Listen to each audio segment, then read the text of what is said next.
പച്ചരി, ഉരുളക്കിഴങ്ങ്, തേങ്ങ എന്നിവ ഉപയോഗിച്ചിട്ടാണ് നമ്മളിത് ഉണ്ടാക്കുന്നത്. 4 മണിക്കൂർ കഴുകി കുതിർത്തെടുത്ത പച്ചരിയാണിത്. ഇത് നമുക്കൊരു മിക്സിയുടെ ജാറിലേക്ക് ഇടാം. 1 കപ്പ് പച്ചരിയാണ്. ഇനി നമുക്കിതിലേക്ക് കുറച്ച് തേങ്ങ ഇടാം.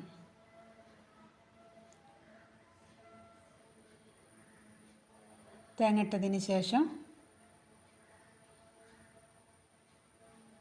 നമുക്ക് കുറച്ച് 1 ടീസ്പൂൺ ചോറിടാം.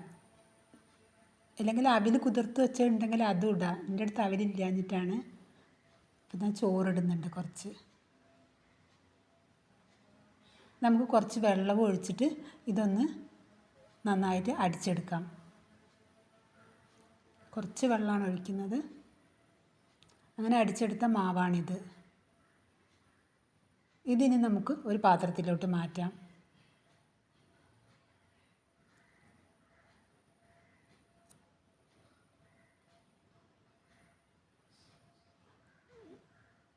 ഇനി നമുക്ക് ഇതിലേക്ക് ഇടാൻ വേണ്ടിയിട്ട് 1 പച്ചമുളക്, ഇഞ്ചി, ജീരകം, ഉപ്പ്, കറിവേപ്പില ഇത് നമുക്കൊരു മിക്സിയുടെ ജാറിലേക്ക് ഇടാം.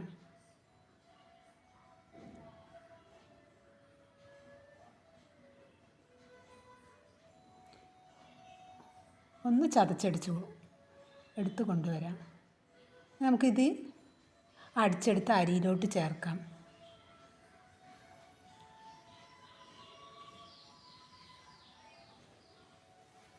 നന്നായി മിക്സ് ചെയ്യുക. അപ്പോൾ നമുക്ക് ഉപ്പുണ്ടോയെന്നൊക്കെ നോക്കാം. ഉപ്പില്ലെങ്കിലും കുറച്ചും കൂടി ഉപ്പിട്ട് കൊടുക്കാം. ഞാൻ കുറച്ചും കൂടി ഉപ്പിട്ട് കൊടുക്കുന്നുണ്ട്. ഉപ്പൊക്കെ ഇട്ട് കൊടുത്ത് ഇളക്കിയതിന് ശേഷം നമുക്ക് കുറച്ച് സമയം അത് മാവ് റെസ്റ്റ് ചെയ്യാൻ വെക്കാം. ഇനി നമുക്ക് 2 ഉരുളക്കിഴങ്ങ് എടുത്തിട്ട് തോലൊക്കെ പോക്കി നമുക്ക് ഇതിലൊന്ന് ഉരച്ചെടുക്കാം.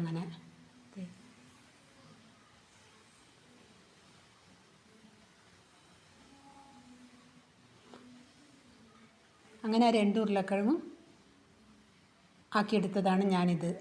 ഇതിലേക്ക് കുറച്ച് വെള്ളം ഒഴിച്ചിട്ട് ഞാൻ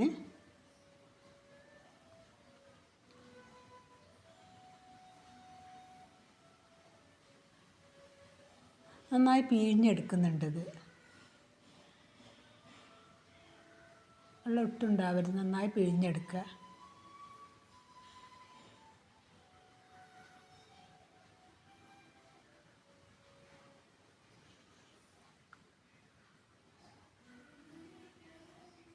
അങ്ങനെ ആ ഉരുളക്കിഴങ്ങ് മുഴുവനും ഞാൻ പിഴിഞ്ഞെടുത്തു. ഇനി നമുക്കിതിലേക്ക്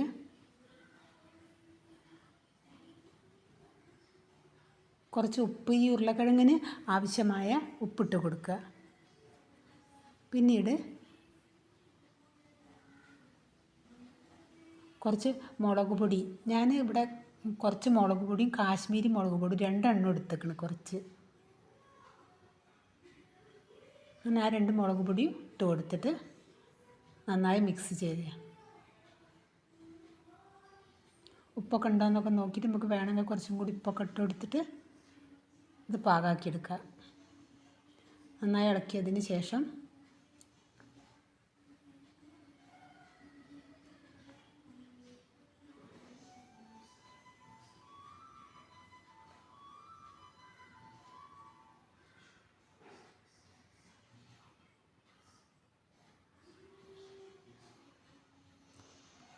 ഇത് ഞാൻ നന്നായി ഇളക്കി കഴിഞ്ഞു.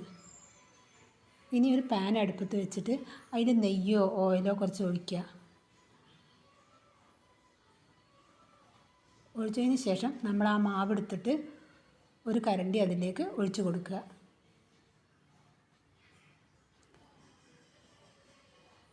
പിന്നീട് അതിൻ്റെ മേതെ ആ ഉരുളക്കിഴങ്ങ് ഇങ്ങനെ വിതറി കൊടുക്കുക.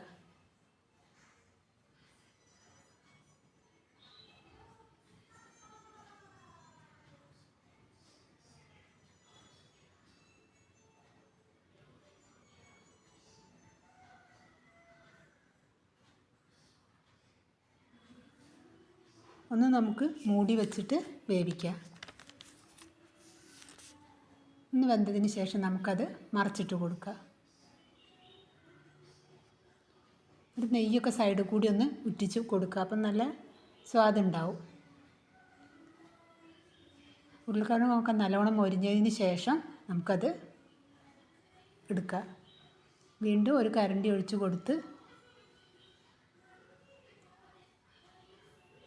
അതിൻ്റെ മേലെ ഉരുളക്കിഴങ്ങ് വിതറി കൊടുക്കുക. ഇവിടെ കുറച്ച് നെയ്യൊക്കെ ഒഴിച്ച് കൊടുക്കുക. അപ്പോൾ നല്ല സ്വാദുണ്ടാവും.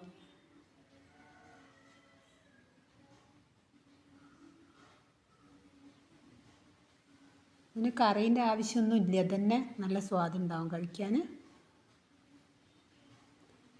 നമ്മൾ കുറച്ച് സമയം മൂടി വെച്ചിട്ട് മൂടി തുറന്നതിന് ശേഷം ഒന്ന് മറച്ചിട്ട് കൊടുക്കുക. പിന്നെ സൈഡിൽ കൂടിയൊക്കെ ഒന്ന് കുറച്ച് നെയ്യ് ഒഴിച്ച് കൊടുക്കുക. ഉരുളക്കിഴങ്ങ് ഒന്ന് മൊരിഞ്ഞാൽ നമുക്ക് അതങ്ങോട്ട് കോരി മാറ്റാം.